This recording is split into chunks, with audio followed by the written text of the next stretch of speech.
Assalamualaikum warahmatullahi wabarakatuh.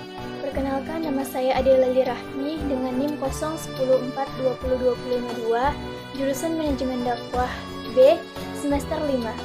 Tugas ini dibuat untuk memenuhi ujian akhir semester hadis tematik dengan dosen pengampu Bapak Haji Muhammad Iqbal Abdul Muin LCMA.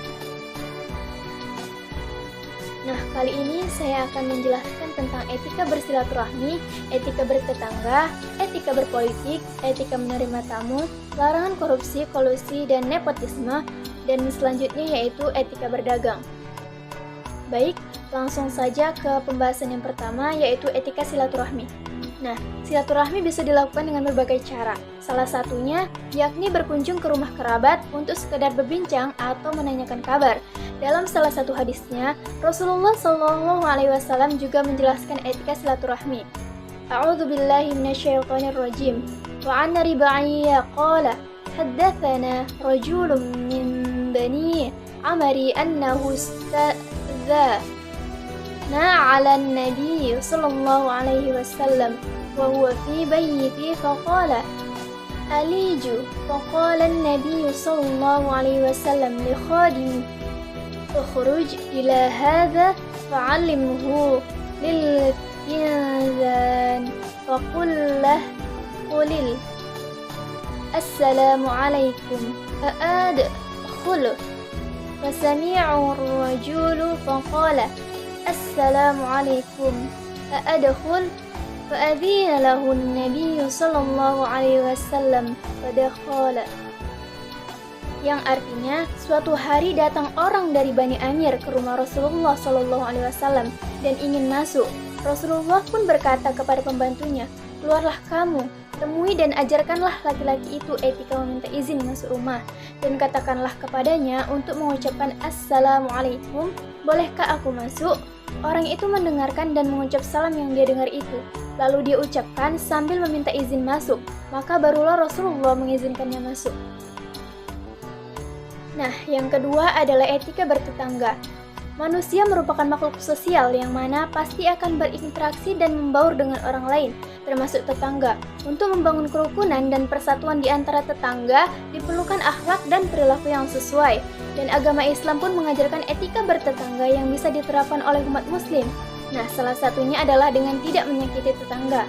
Menyakiti di sini bisa dengan ucapan atau perbuatan. Dalam hadis yang diriwayatkan oleh Bukhari dan Muslim, Rasulullah SAW bersabda, "A'udzu billahi minasyaitonir rajim. Man kana yu'minu billahi wal yawmil akhir fala yu'dzi jara." Yang artinya, barang siapa yang beriman kepada Allah dan hari akhir, janganlah menyakiti tetangganya. Nah, selanjutnya yang ketiga, etika berpolitik. Etika berpolitik adalah cara-cara untuk mengatur tentang meraih kekuasaan dan tanggung jawab terhadap kekuasaan yang didapatkan. Salah satu hadis etika berpolitik yaitu larangan meminta jabatan, karena jika kita meminta akan menjadi beban yang sangat berat. Akan tetapi, jika diberi amanah untuk menjabat tanpa disertai ambisi dalam jabatan itu, sungguh akan dibantu oleh orang banyak. Rasulullah Shallallahu Alaihi Wasallam menasihatkan kepada Abdurrahman bin Samurah radhiyallahu anhu, "A'udzu billahi minasyaitonir rajim. Ya Abdurrahman ibn Samurah, la tas'alul imarah, fa innaka in u'titaha an ghairi maslatin u'inta 'alaiha, wa in a'titaha an maslatin kilta ilaiha." Yang artinya, wahai Abdurrahman bin Samurah, janganlah engkau meminta kepemimpinan, karena jika engkau diberi tanpa memintanya, niscaya engkau akan ditolong oleh Allah Subhanahu wa Ta'ala dengan diberi taufik kepada kebenaran. Namun, jika diserahkan kepadamu karena permintaanmu, niscaya akan dibebankan kepadamu dan tidak akan ditolong. Yang keempat, etika menerima tamu. Menerima dan memuliakan tamu merupakan cara penyambutan yang dilakukan dengan maksud untuk menyenangkan atau memuliakan tamu atas dasar keyakinan untuk mendapatkan rahmat dan ridho dari Allah Subhanahu wa Ta'ala. Salah satu etika menerima tamu adalah dengan mempersilahkan tamu yang tua terlebih dahulu dengan maksud menghormati, sesuai dengan hadis Rasulullah SAW. Man lam yarham saghirana wa yujilla kabirana falaysa minna, yang artinya barang siapa yang tidak mengasihi yang lebih kecil dari kami serta tidak menghormati yang lebih tua dari kami, bukanlah golongan dari kami. Selanjutnya yang kelima, larangan korupsi, kolusi, dan nepotisme. Korupsi, kolusi, dan nepotisme merupakan 3 hal yang dikecam oleh agama apapun, termasuk agama Islam. Ketiga perbuatan tersebut masuk dalam kategori tindakan negatif yang buruk, baik di mata Allah maupun manusia. Dalam hadis Tirmizi dikatakan, A'udzu billahi minasyaitonir rajim. Haddatsana Ibrahim bin Ya'qub wa ghairu wahidin qalu haddatsana Wahb bin Jarir haddatsana Abi qala sami'tu Abdullah bin Malad yuhadditsu an Numair bin Aus an Malik bin Masruh an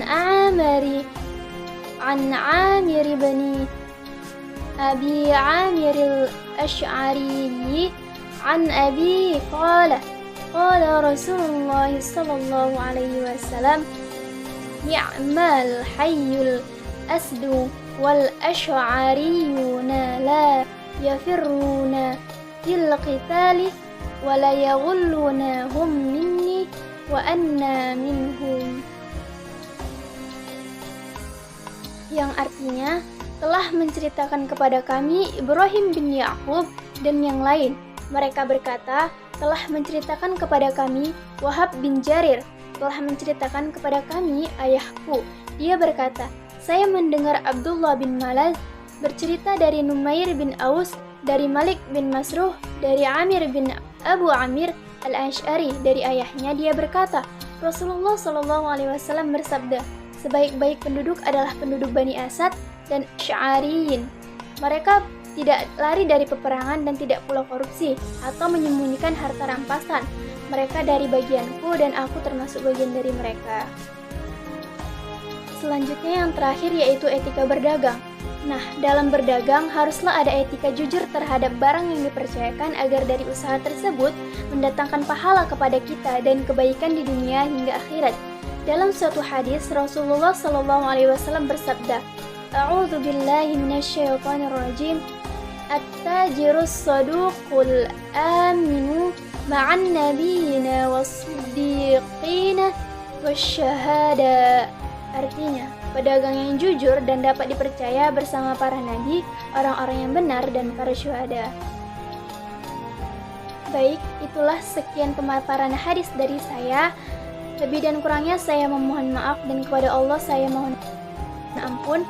Billahi taufiq wal hidayah. Wassalamualaikum warahmatullahi wabarakatuh.